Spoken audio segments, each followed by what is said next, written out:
Well, hello everyone. Welcome to another live stream on the History Value podcast. And today I'm joined by Dr. Robert and Price. And today's discussion is going to be based on his book titled The Incredible Shrinking Son of Man. How reliable is the gospel tradition? The link to purchase the book will be in the description below as usual, and also in the pinned comment. So Bob, how are you doing today? Oh, real well. It's a little hot here, but not nearly as hot as where I'm ultimately headed. I have to get the old asbestos cassock out for that. Yeah, it's pretty hot down here as well. And I think it's going to get even hotter. So it's, one more thing before we get to the book. As usual, got to remind people while this is still going, we're 11% of the way in the GoFundMe right now. So we got $1,550 in out of $13,500. So if you haven't donated yet, please do. Every donation gets us closer to helping Bob get a new vehicle. So we appreciate it if y'all can contribute. All right, Bob, first question. How is the incredible Son of Man shrinking? What is causing him to shrink? We can know less and less about him. All the things that we used to take for granted, whether Orthodox believers or supposedly critical New Testament scholars, one by one have fallen away.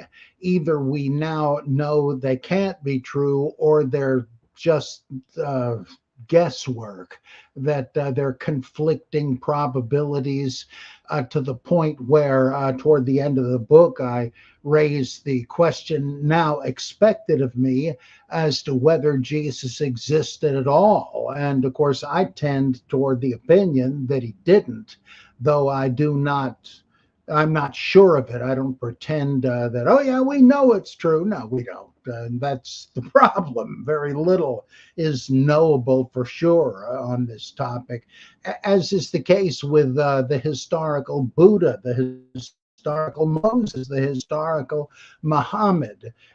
All critics admit that legend has been at work as a kind of mode of devotion. You just keep heaping glory upon glory on your founder until he becomes a god.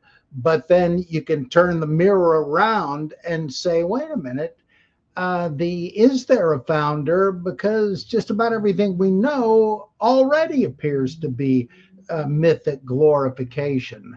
But the approach I take is to say, let's look at the different categories of the teachings of Jesus as reported in the Gospels. Let's look at the different events that supposedly overtook him. Do we really have secure evidence? Because a lot of it either appears anachronistic, namely, for instance, Jesus is saying things about the life of disciples together that seem to presuppose there is already a Christian church.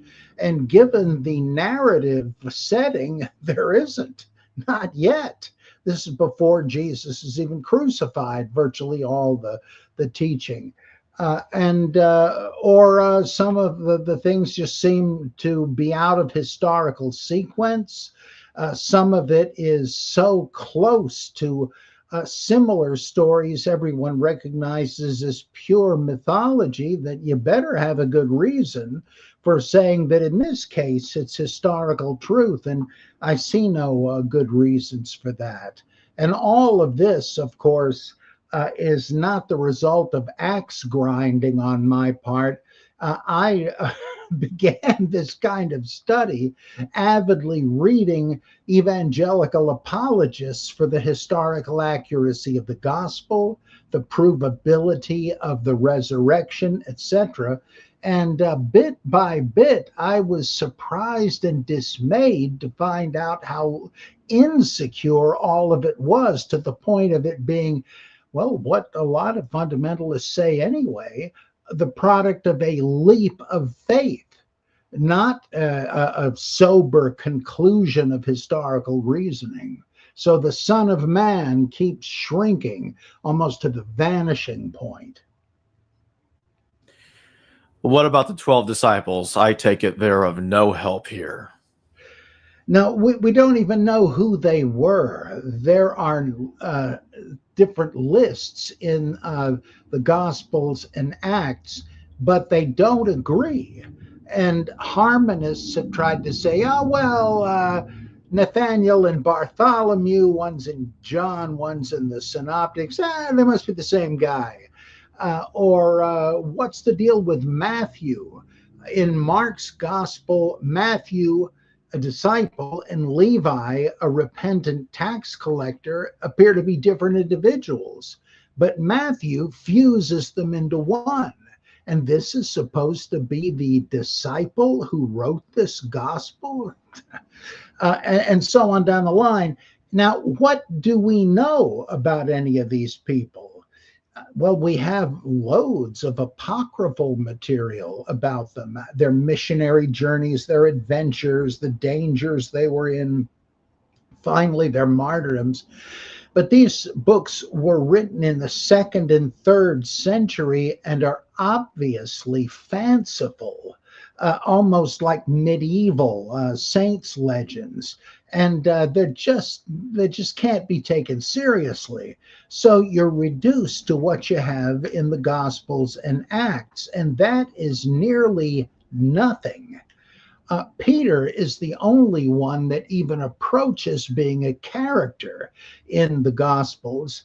And in Mark, he's almost always either derided as an idiot who cannot be trusted to represent the teaching of Jesus, which I think must be a Marcionite slam against the emerging Catholics who venerated Peter as Jesus' right-hand man, or the stories with Peter interacting with Jesus use Peter as a literary foil. He's only in there to misunderstand something Jesus says so that Jesus can explain it really to the reader. And in that, he's precisely parallel to Dr. Johnson in the, is that right? I'm not sure I got this right. What's the guy's name? Sherlock Holmes's buddy, Watson, Dr. Watson.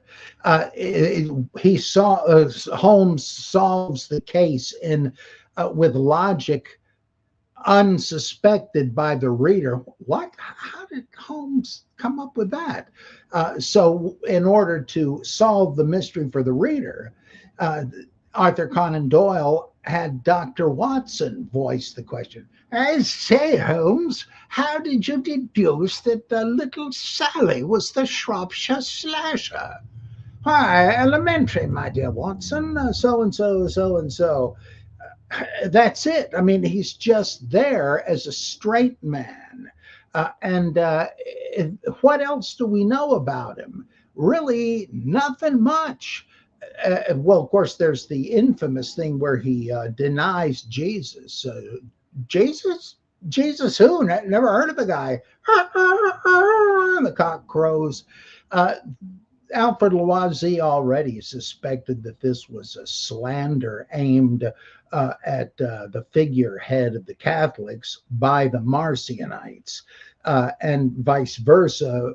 The idea of Paul having persecuted and tortured and interrogated and martyred Christians before he was one, that appears to be a Catholic slur against Paul, or a Jewish Christian slur against him. We don't really know. It's possible. I mean, well, what does this leave you? Really, nothing else is said about any of the others. There's the one where John, son of Zebedee, says to Jesus, Master, I figured you'd like to know we spotted a guy casting out demons using your name as the incantation, but he wasn't one of our group, so naturally we told him to cease and desist. And Jesus says, you did what? You idiot. We can use all the friends we can get. If he's casting out demons in my name, he's not an enemy. Well, of course, that is an attempt to get Christians to be more ecumenically tolerant. And in fact, the guy that is in question, who doesn't follow us, he's not a member of the 12, that's got to be an anachronistic reference to Paul, who was not Mr. Popular with those Jewish Christians who revered the 12. I mean, all of it makes so much sense that way as literary propaganda rather than historical memory. As for the latter, you just run into one blind alley after another. You have to start, like, for instance, just one, not about the disciples, but where Jesus says to the crowd, if anybody would come and follow me, let him take up his cross and come after me. What in the narrative, who would understand that? I mean, obviously, it means you got to follow in the footsteps of Jesus, even to total self-denial and martyrdom, if it comes to that. But how could the Jesus hearers understand that being at stake? No, it's obvious that this is some kind of later recruitment slogan for Christians. Well, hey, don't join too fast. Jesus is looking for a few good men. So what do those who insist it's all accurate history say? They say, well, Jesus could have said it because maybe that was a recruiting line for the zealots. If you join us, you're probably going to get crucified. What? It's conceivable, but come on.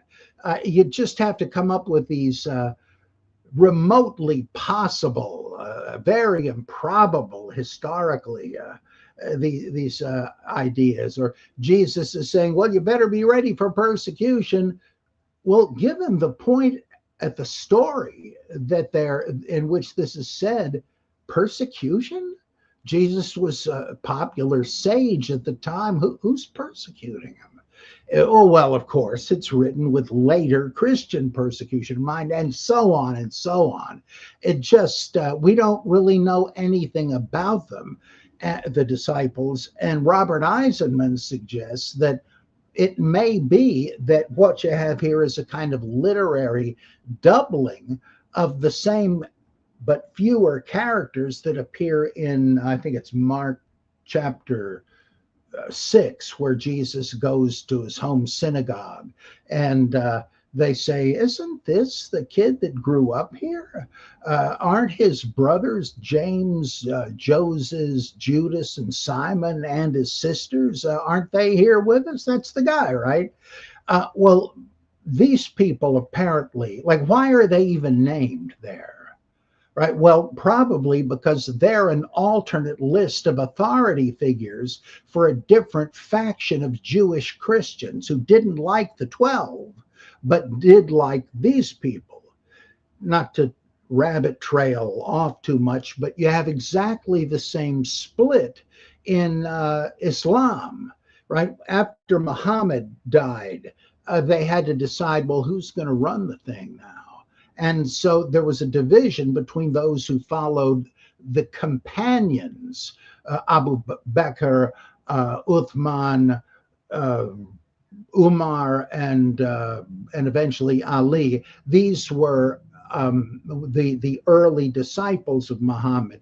But that's the Sunni Muslims today. But the others who split said, oh no, those are good men, no question, but the authority must pass to the pillars, namely the actual blood relatives of the prophet, Ali, Abu Talib, Fatima, and anybody else that was related to him. And that's why you have Sunnis and Shias in competition even today. Same thing in the early church. Do you follow the 12, or do you follow James and the pillars, the heirs of Jesus? Well, Eisenman suggests that that there weren't any 12, and that what people did was to just multiply each of the so-called brethren of Jesus. Simon, well, there's a um, Simon Zelotes and a Simon Peter. Well, there's Judas. Well, there's Judas Iscariot, Judas not Iscariot, Theudas, and possibly Thomas, whom the Syrian church remembered as Judas Thomas. Then there's James. Well, there was James, son of Alphaeus, James, son of Zebedee, James, the so-called brother of Jesus. Maybe they're all just, funhouse mirror representations in order of the original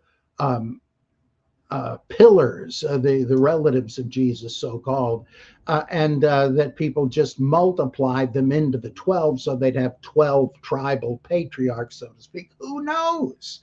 It's impossible. I mean, all these things are interesting speculations, but in the absence of any real evidence about them, that's really all you got left. So now I want to get to the part where you talk about comparing pagan gods to Jesus. And let's just, like with Osiris, for instance, but it's not just with Jesus to Osiris, but you also bring up Osiris to Lazarus. Can you expand on all of that? Yeah, there are. It seems to me actually that the Joseph story, Genesis, is a thinly veiled Hebrew version of the Osiris myth. The idea of him being Joseph being unjustly thrown into a pit and later into a dungeon, but coming out triumphant. That is based on the death and resurrection of Osiris. And who killed Osiris? His jealous brother, Set. And of course, it was the 10 brothers of Joseph who threw him into the pit and so forth. And let's see, and despite all of his tribulations, Joseph rises to be the vizier of Egypt, Pharaoh's right-hand man, and the savior of the world because of the interpretation of Pharaoh's dreams, so that everybody doesn't starve to death. And there are other aspects too, but this seems to be what Joseph appears to be based on Osiris. And since Egypt owned and ran Canaan for a millennium before the supposed time of Abraham, it's impossible that ancient Jews or Israelites didn't know about Osiris, and so they just had a Judaized version. Well, what about Osiris then? His brother Set tricks him into lying down in a coffin, like a fancy sarcophagus. It's at a big party, and he says, well, look at this beautiful sarcophagus here. Who wouldn't want to be buried in it? Tell you what, let's have a contest. One by one, why don't we have all the guests lie down in the coffin? And the one it fits, this will be his party favor. Pretty sneaky, because the only one it fits is the mighty Osiris. Set knew this, and so as soon as Osiris lies down in it, they slam the lid shut and nail the thing into place. And then his henchmen run out with the casket and throw it into the Nile. Well, the one thing and another happens. Isis and Nephthys, the holy women, the two sisters who were brides of Osiris, they eventually find the body, and in the meantime, it's been dismembered. And Isis manages to put it all back together, and except for the phallus for some reason, but she magically creates a new one, and the resurrected Osiris impregnates her with it. And then he goes to become the judge of the living and the dead in the afterlife, just as Jesus does. And the son is Horus, the sun falcon, who takes revenge on Set, and so forth. I mean, the parallels to Jesus and Mary Magdalene and so forth, and Judas Iscariot, are pretty obvious. And there are similar parallels with the cults of Attis, the Phrygian god, who bleeds to death and is resurrected by his consort, the goddess Cybele. And just as Jesus' blood is what gave the red color to the dogwoods, the blood of Attis gave the purple to the violets. Oh, that's a later development. Then there was Adonis, slain by a boar, but raised from the dead by his lover, Aphrodite, and so forth. And Tammuz and Baal, they rose from the dead, and people celebrated they mourned for their death, as the book of Ezekiel says the women of Jerusalem did annually for Tammuz. I mean, why think? Even Yahweh apparently was originally a dying and rising god, like his cognate cousin, Marduk, who's the same as Baal. So you have to ask yourself as a historian, principle of analogy, is the case of Jesus different enough from all these others that share the same pattern that we can say, in this case, it really happened? You can say that if you want, like C.S. Lewis did. Myth became fact. Yeah, if you say so. But a historian has to say, I'm sorry, it looks like this is another one of these. Why is it so similar to it? And so, yeah, I think that you don't have history here, and it is just like the others.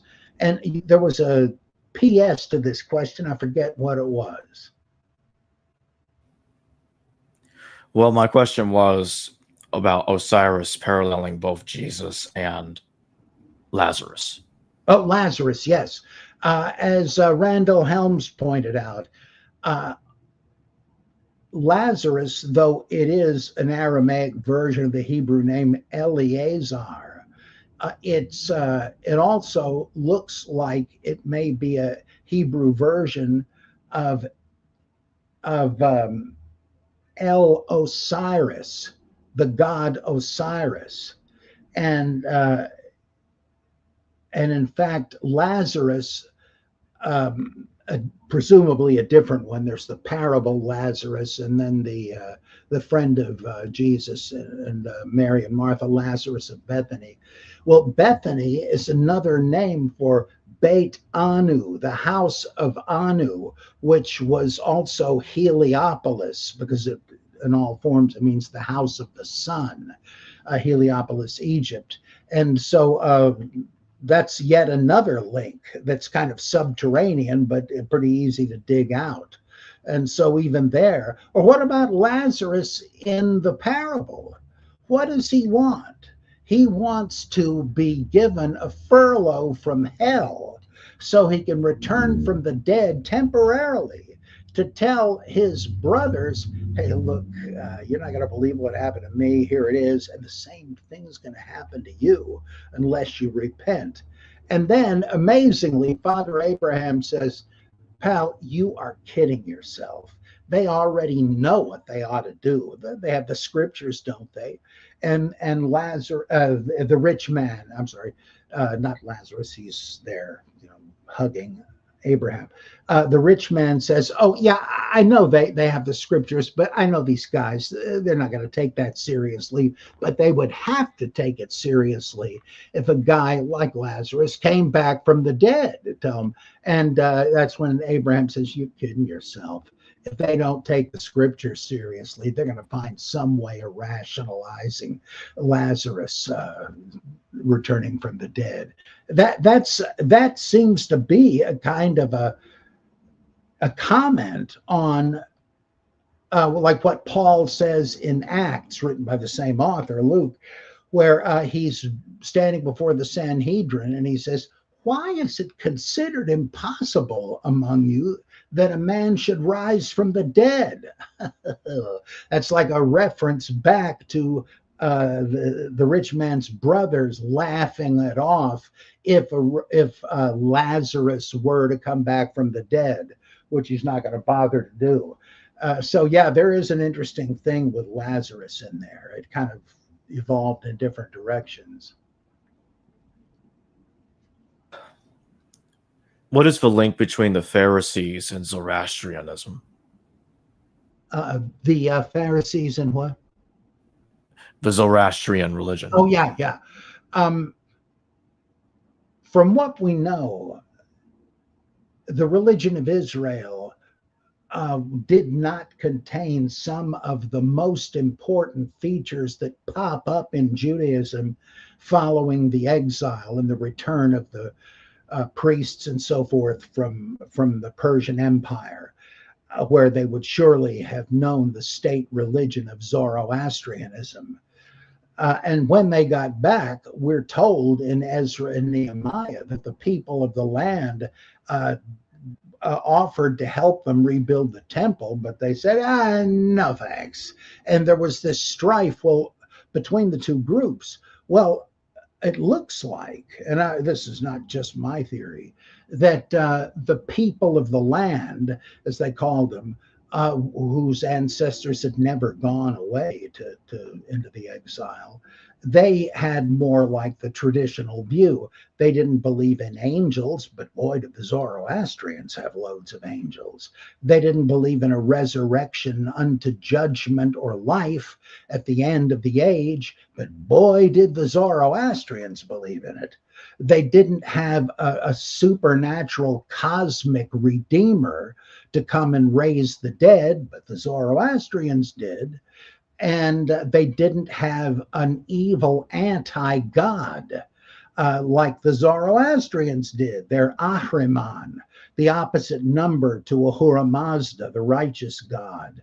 So it looks like that when it says that Ezra and Nehemiah led the exiles back out of Persia into Palestine with the law of God in their hands to direct the rebuilding of the temple as bankrolled by Cyrus, what they were doing was to impose features of Zoroastrianism on their fellow Jews.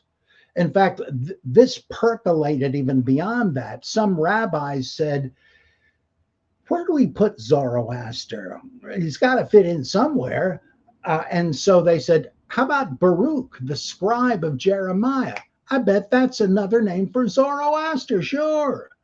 And it looks like that in light of all of this, Pharisee did not originally come from the term Perushim, the separated ones, or the Puritans, as they later claimed, but rather it was simply a slightly differently pronounced version of Parsi or Persian. Even today in India, the Zoroastrians are called the Parsis. And the Sadducees, who did not believe in angels, the resurrection, anything but any scripture but the Pentateuch, and all of that stuff, they said, you guys are hardly Jews anymore. You're really Parsis. And so they started calling them that. And so to me, that makes just loads of sense. I'm convinced of it. What is the Mariana Gospel?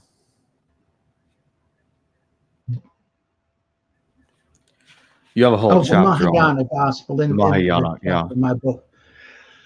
Yeah, there's a tension in the gospel sayings between Jesus saying to someone, hey, if you want to follow me, you've got to give up your family, your homestead, and your job. you will depend, you must go out and preach the gospel on the road, and don't bring any provisions, just trust God to give you shelter and food through the generosity of the people you minister to. If they accept the gospel from you, they'll be happy to put you up and feed you for a while. And if they don't, well, you think of the sheep and the goat story. They're going to be eventually consigned to the great oven designed to bake Satan and his demons.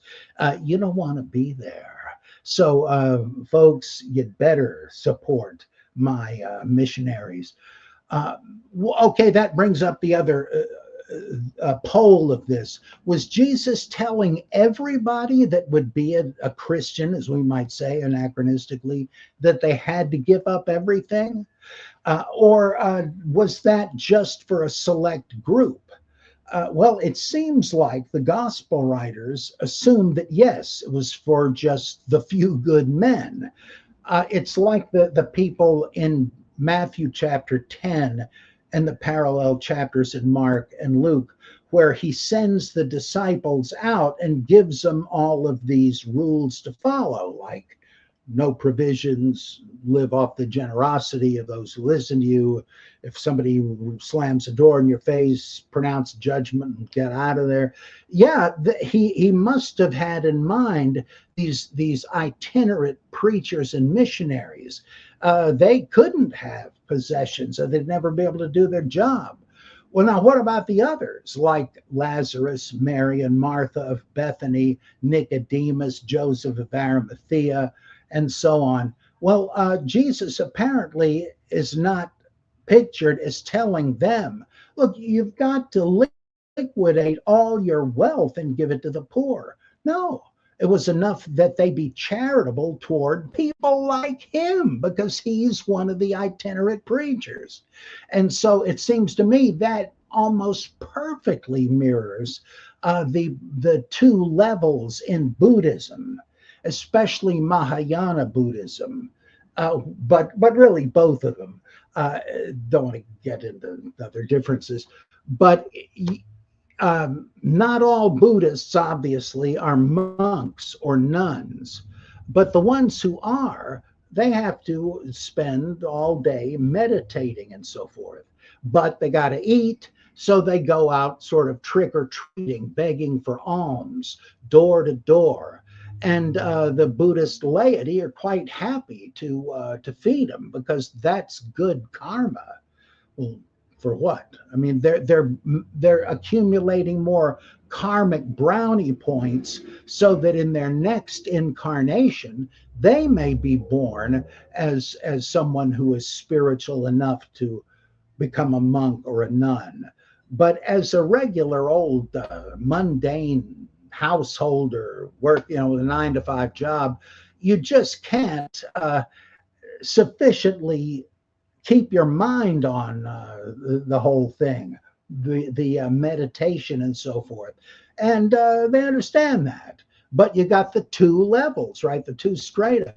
Well, so the Hinayana Buddhists are the ones we usually think of as more mainstream and mundane. That's not an exact fit. And the Mahayana is more on the monkish side, but I think that solves the problem in the Gospels, that isn't really a contradiction. It's just implicit that these statements are addressed to people with different callings in the early church. So there's a case where I like, I love pointing out contradictions where I think they are there, because I want to understand the text correctly. But equally, if I see an apparent contradiction and it occurs to me, oh, I get it, that isn't a contradiction. They just don't explain it fully, but I think I've got the explanation. Well, I'm equally happy to do that. And here's a case where I think it's not a contradiction. At some point, soon here, I'd like to have you back on to talk about Judaizing Jesus. I'll probably fit that into one of the shows that we've already scheduled. Because we haven't talked about that book of yours in a while. But I think this question would perfectly apply to this discussion that we're having right now is, what do you make of the idea of trying to reduce Jesus down to purely the Jewish aspects and rooting out all non-Jewish Judean material out of the character and say, okay, so anything that's Jewish in the character must be historical? Yeah, I think that is really a an ecumenical strategy, that this comes out of the rapprochement between at least liberal Christians and Jews to enable dialogue. It's like Christians are willing to say, all right, maybe we can drop the stuff about Jesus is the divine Son of God, and you got to believe in him and in the crucifixion, resurrection, or you're damned. They don't want to say that. Even if they continue to believe it, they're not putting it on the table.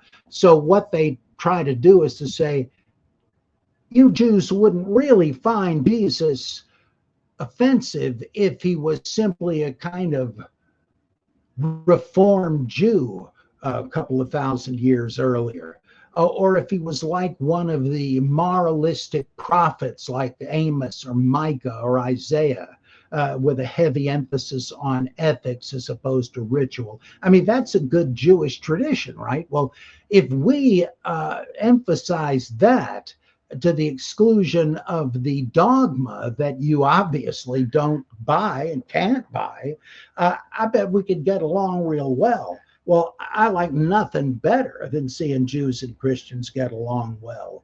I love this thing, as you see on TV, the Fellowship of Christians and Jews doing charitable work. That's great. I love it when I hear people like Mike Huckabee, an evangelical Baptist, obviously not thinking that Jews are going to hell for the lack of Jesus. There is real ecumenical motion. I love that. But when it comes to history, you can't just make Jesus you can't just redefine him theologically so he will be a useful Jesus. And that's what I think has happened. And you can tell that because Charles Worth and our friend Bruce Chilton and various other ones all say, well, now we've got to, as square one, assume that Jesus fits the categories of Second Temple Judaism. Anything that looks like it doesn't fit, well, that must not be historical. But anything that does must be historical. Now, a lot of scholars have said, wait a second, it's not that simple. You can find places where it looks like, for instance, Matthew has increased. Matthew is sort of a neo-rabbinic Jew. He and his followers are competing with the Yavna Sanhedrin at the end of the first century CE. They want to become the leadership group as opposed to the rabbis. And but that means he's a stickler for halakhic minutia. And so he makes Jesus fixated on tithing and oaths and all sorts of things that the rabbis debated. Whereas in Mark, you don't get that impression at all. Well, what's happened? Has Mark tried to Gentilize Jesus a la Paul? Or has Matthew tried to Judaize Jesus? Well, I think a bit of both. And you can kind of tell by judging, what is an anachronism, what would make sense historically here, and so forth. So I think that this idea, Jesus the Jew, period, I think that's just a kind of a a paper compromise. Hey, if we stop saying this, will you say that about Jesus? It's like a trade-off, a negotiation. That's no way to do history. You're just making up the Jesus who's convenient for the treaty you want to sign. I don't know why you can't just be pluralists. Like what you see in any clergy association in any town, you see Catholics, Protestants, Jews, sometimes Muslims, Unitarians. They have differences as big as the day is long, but they're not a debating society. They say, look, we all agree on the need to help our community and to help the poor and so forth. We can all agree on that, and they do. And they do common projects. What's wrong with that? Why do you have to pretend to believe the same thing? I hate that because I love the diversity of all the religions. Let them each have their integrity.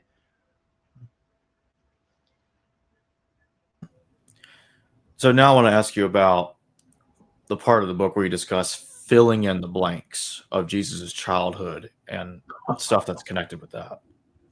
Is this in Incredible Shrinking Son of Man? Yeah, it's in there. Yeah, we kind of got into this a little bit the other night, that in Mark you get the impression that Jesus' story begins with his baptism for the remission of sins with John the Baptist. And then suddenly he has this moment of enlightenment where the Spirit descends upon him. And he says, good heavens, I'm the Son of God. He's picked me out for a great destiny and so on. Mark has nothing to say before that, because that's presumably where the Jesus story, as he knows it, begins. John does the same thing, basically. Matthew and Luke are interested in, well, how did this guy enter into history? It must have been some big thing, not just like one more kid in the maternity ward. And so they have miraculous signs and angels announcing things and all that. But then it's a gap between that and the baptism.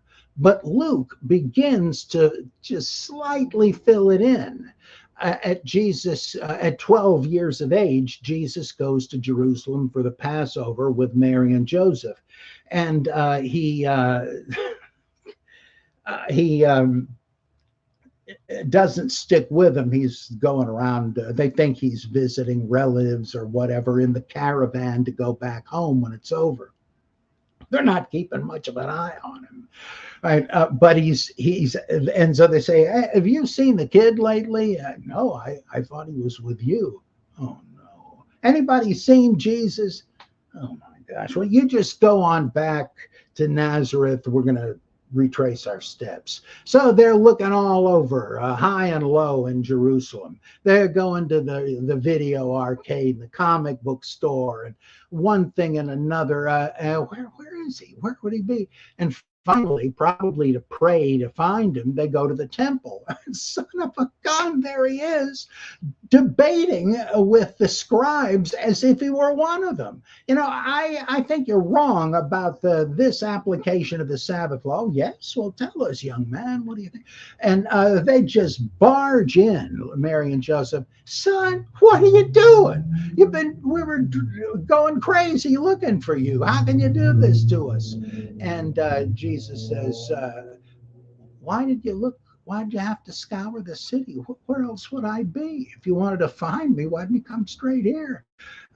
Well, they say they don't even catch what he means. And so he goes, says to the rabbis, oh, guys, sorry, I'd like to talk with you more, but my folks want me to go home. And he does.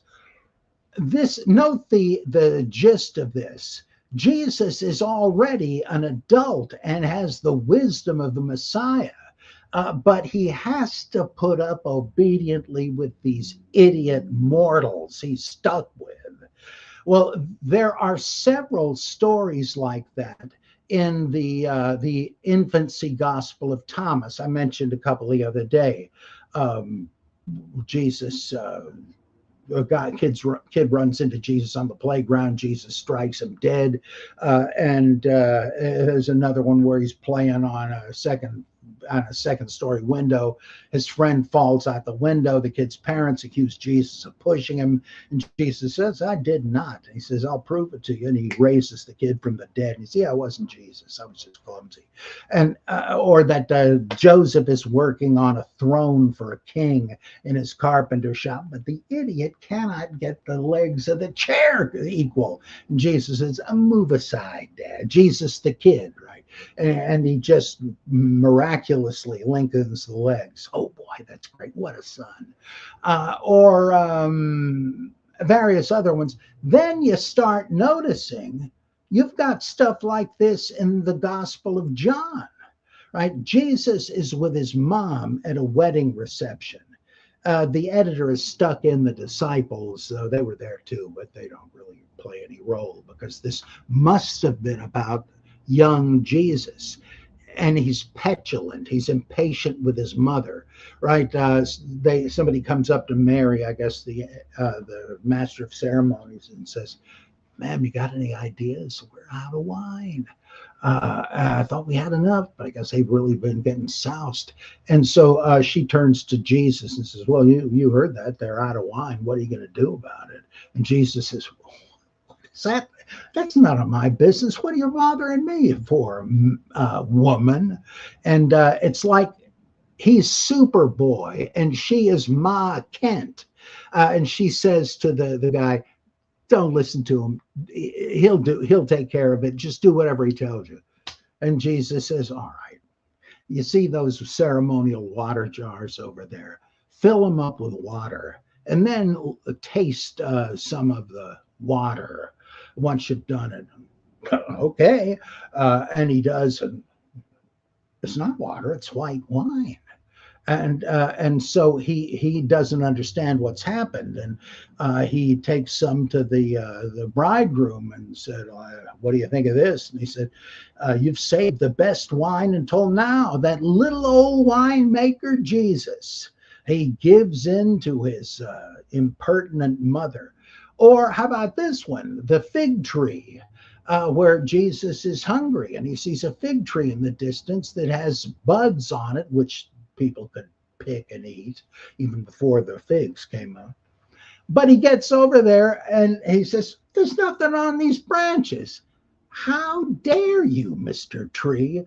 You'll never produce fruit for anybody again." And the tree withers up down to the roots.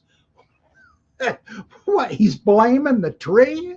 He's taking revenge on the tree? Well, that's because, as my teacher Gordon Fee said, this is the gospel of the divine brat. And it's just so funny that some of these have crept into the canonical scriptures, but you suddenly realize the kind of thing you're reading when you read the infancy gospel of Thomas. People just were so curious. They said, this kid was God incarnate. What was he doing? Was he watching Barney the dinosaur? Was he just playing jacks or baseball the whole time? Jesus. And it's just hilariously and wholesomely funny, I think. But I'm sorry, that's more than you wanted to know, but I got a huge kick out of that. So now I want to ask you about the way that scholars try to sort out the differences between the crucifixion narratives in all four Gospels. Well, there are the famous last words, right? That's kind of how they decided what they would have Jesus say. And it's interesting to see the difference. Mark, the earliest, we think, has Jesus say, my God, why have you forsaken me?" Matthew, well, somebody hears that and says, what's that? He's calling Elijah, because in Aramaic, it's Eli, Eli, my God, my God. And Elijah is a compound, meaning Yah is my God, Elijah. So they don't understand him. Well, Matthew, however, figures that he wouldn't have said that, he seems to be quoting Psalm number 22, where it would be in Hebrew. So he changes it to the Hebrew, Eloi, Eloi, why have you forsaken me? Well, in that case, nobody would think he was calling Elijah. Then what does Luke do with that? He says, look, people aren't going to realize Jesus is quoting Psalm 22, which ends on a note of hope. They're going to think Jesus has given up. Well, God screwed me. Probably Mark and Matthew figured, no, of course not. Look at the end of Psalm 22. It says, even at the 11th hour, I know it's not too late, and you will rescue me from my plight. I'm paraphrasing. But Matthew and Mark probably accurately knew most people wouldn't get that. So he says, okay, let's just forget that and quote a different psalm. Father, into thy hands I commit my spirit. Psalm 63 or something. Well, which did he say? And then he says none of that in John. Rather, he says, I thirst. And what's the point of that? It says that he said this not because he was thirsty. He wasn't. After all, he's God. He doesn't get thirsty. That's what Ernst Käsemann called naive docetism.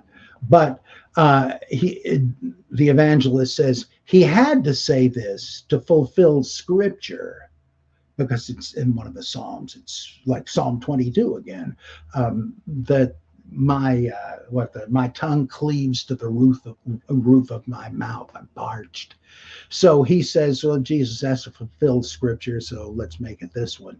And then he has Jesus say, it is finished, which might just mean, okay, I've had it. But it also might mean the atoning work is finished. We don't know. No way to tell. But what did he say? Well, on Good Friday in church services, they have people do sermons on the 7 words from sayings of Jesus from the cross. And they simply, I left out a couple of them, but they're different in all the Gospels, but they simply say, well, he must have said them all.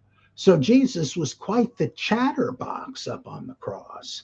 And this just shows you that you're not dealing with history where you can check it. And if you notice the importance of Psalm 22, I think I'll go back and read that whole psalm. You suddenly begin to realize the whole Markan crucifixion account is based on Psalm 22. It does not say, oh, this happened and that happened and the other happened to fulfill the scripture. No, you got to find that out for yourself. It's as if Mark decided, well, I don't really have any memory from anybody that was there. How am I going to narrate this? Well, how about Psalm 22? They pierced my hands and my feet. I can count all my bones. My ribs stare back at me.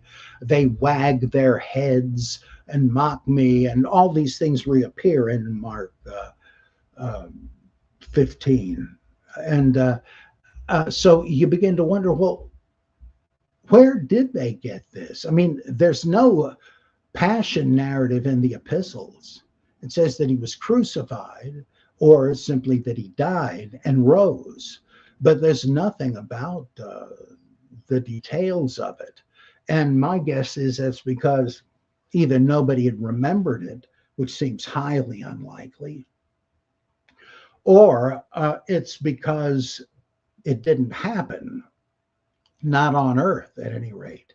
Because there are these weird passages in the epistles, like in 1 Corinthians chapter 1 or 2, it said the archons, the rulers of this age, did not understand the secret plan of God, because if they had, they never would have crucified the Lord of glory, because they were signing their own death warrant by doing that. And in Colossians 2, I think, it says that what was going on at the cross, Christ took all the laws of the Torah that were written there, like the titulus, the signboard saying why this particular guy was being crucified, would be king of the Jews, etc. Well, he's saying above the cross were the commandments of the Torah, which we have failed to keep. And Jesus is taking the punishment for that. It's as if he were guilty of it. And in doing so, he disarmed the principalities and powers by the cross, which implied that they were the ones engineering his crucifixion. It never mentions Romans or the Sanhedrin or any human agent. Now, it does in 1 Thessalonians, but you can't just assume that the writer of 1 Corinthians and Colossians was the same writer. May have been, may not have been. And it's very strange that no human element is involved. Later on, you read in Romans that we know Caesar doesn't punish the righteous, only the wicked. What? Who do you think crucified Jesus? Just forget that? Or do you not know that's how he died? Because he didn't. But so the differences in the passion narratives and the words spoken there. There's other parts of it too that contradict. Did Jesus carry his own cross to Golgotha? According to John, he did. According to the other three, he did not. Simon of Cyrene did. Which way was it? And so on and so on. We got a super chat question from Constellation Pegasus. Oh, it's not a question. Thank you for your super chat, Constellation. He says, seeing Mr. Price in action puts a smile on my face. Well, thank you. I'm glad. Yeah, seeing your name pop up does the same for me. So last thing I want to ask you about Bob before we close today is, was Mark's gospel really first, or did he use Marcion's gospel? I suspect both are true. It's a bigger picture that I cannot yet sort out, but there is so much overt Marcionism, especially the constant drubbing of the 12, that I have to think that's Marcionite. And there is the business with the name, Marcion being a form of Mark. But it's a big mess, though, because we don't really have, nor did the church fathers have the original draft of Marcion. What we have is an embellishment by who knows whom, Marcionite, Catholic, Gnostic, who knows, an embellishment of Marcion's final version, which incorporated new stuff from Marcionite students too. If anybody can figure that out, it's probably Marcus Vincent or David Litwa or somebody, but it's beyond my pathetic cognitive abilities. And I'd like to remind everybody real quick that the link to donate to the GoFundMe will also be in the description below and in the pinned comment. Also, the link to purchase The Incredible Shrinking Son of Man. And that being said, Bob, thank you very much for joining me today. Oh, thank you. Hello viewers, thanks for watching this video from the History Valley YouTube channel.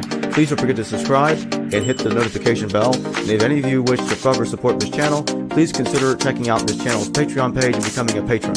And or donate through PayPal or through Super Chat during your live stream. Thank you.